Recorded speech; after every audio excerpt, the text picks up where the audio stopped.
This is a brand new free-to-play Battle Royale game that they announced just yesterday.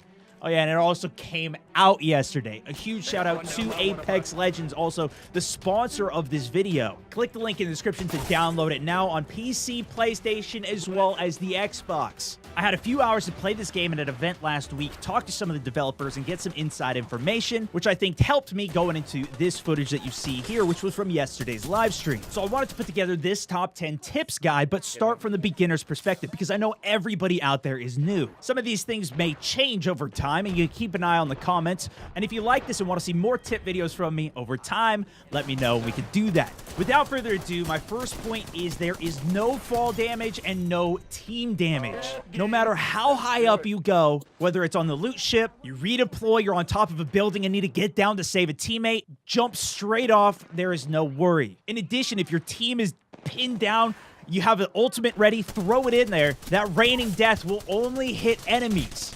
Same thing with toxic gas that might be used. Stray bullets that might go into some of your teammates' heads. The most important thing is to keep your team alive or grab that banner if they do go down.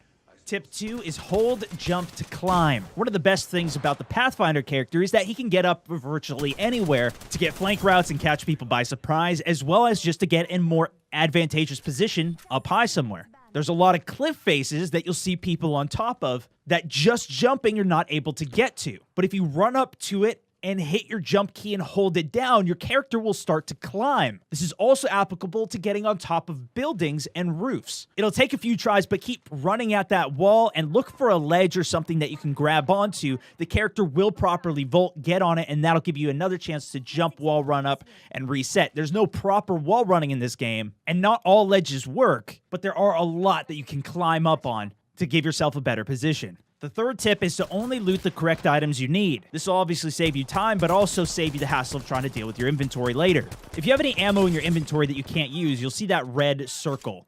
Drop it out of your inventory unless you're saving it for a specific gun you're trying to find, and it'll help open up your inventory. For heals, you have a small heal, full heal, as well as a small shield and full shield, with the Phoenix kit being full on both. Don't get too carried away carrying tons of meds, especially when you get big backpacks. And remember, these are also stackable, with those bars at the bottom of each item being how many of those items can stack on top of each other. If you're trying to open up some inventory, look to drop items that only have a few bars on it to maximize efficiency. Sticking with looting for one more, tip 4. When looting attachments, the UI that pops up will show you which gun they're going on if it is something that you can use. If not, it'll just go into your inventory, and unless you're saving it for a future gun you're going to pick up, shouldn't pick it up. In addition, if you're switching weapons and see one on the ground that you want to pick up, all of your attachments will auto-switch over, and on that UI that pops up, you'll see which attachments will fill the slots of the gun that you're picking up, taking anything that you're carrying and automatically putting it onto that gun. Coming in for tip 5 is to ping everything. We just talked about loot, so we'll start there. You can ping multiple things on the ground at one time, and if you don't need it and call it out, it'll prompt the right person to come pick it up. It also marks it in the top left minimap and shows in the feed in the top right of what it is. If you're playing and don't have a microphone or playing with somebody that doesn't have one, this can be incredibly helpful.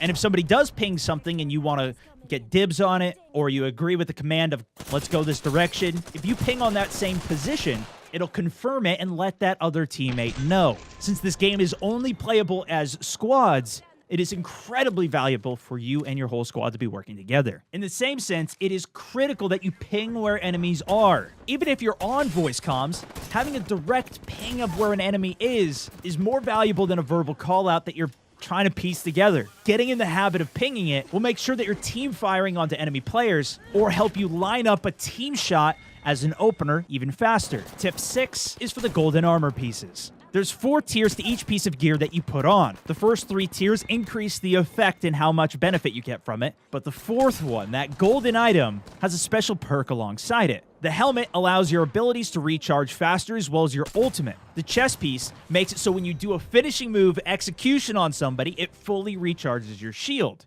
The knockdown shield makes it so if you get knocked out, you can actually self-revive, and the backpack makes it so you take healing items much faster. Take advantage of these benefits, but also watch out for enemies who have that knockdown shield. If they activate their knockdown shield while knocked, you'll see a golden bubble around them. If they get knocked out, don't let them crawl away from you and don't go chasing after the teammate. prior to finishing this guy. From my experience, they can't have that shield on while they're self-reviving, and it takes a few seconds for them to stand up, so you want to take them out in that window.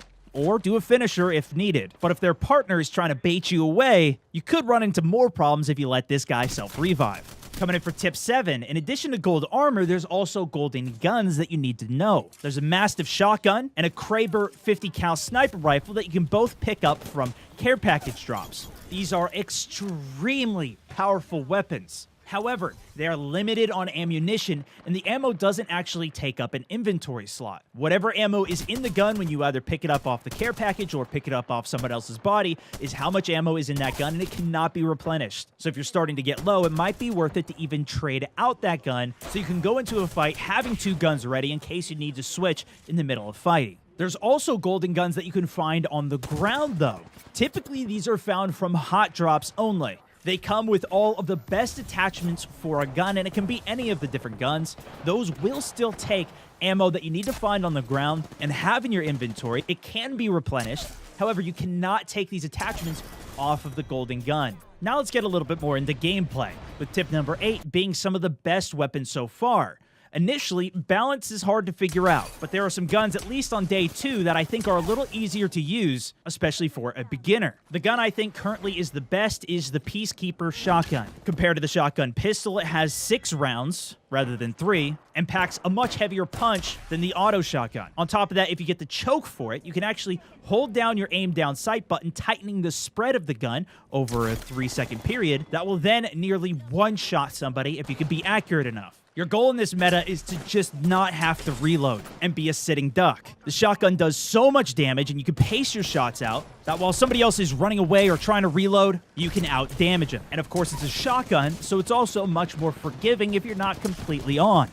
My second recommendation is the LMG. Obviously, better for medium range. Can kind of get away with some pop fire long range. But if you do end up in a close range fight, the same mentality is there. You're not having to reload when somebody else with an 18-round SMG or assault rifle is. Even if you just need to get up close and barrel stuff from hip fire, you have so many more rounds in your magazine, especially if you get an extended mag for it, that you should be able to win the fights, especially if they go long. If you are insane at aiming, then it might be worth checking out something like the Wingman or the Longbow, which you can get increased headshot multiplier on with the right attachment, with incredibly high single-fire damage are some of the best options. Tip number 9 is for unique equipment that you'll find in this game called the Accelerant. This doesn't go into your heal slot or your equipment slot, but it's something you actually have to pull your inventory up to take. Many people I've seen just leave it in their inventory thinking that it's working in the background, but this is a one-time use item that will decrease the cooldown of your super by 20%. Depending on which character you're using and the situation,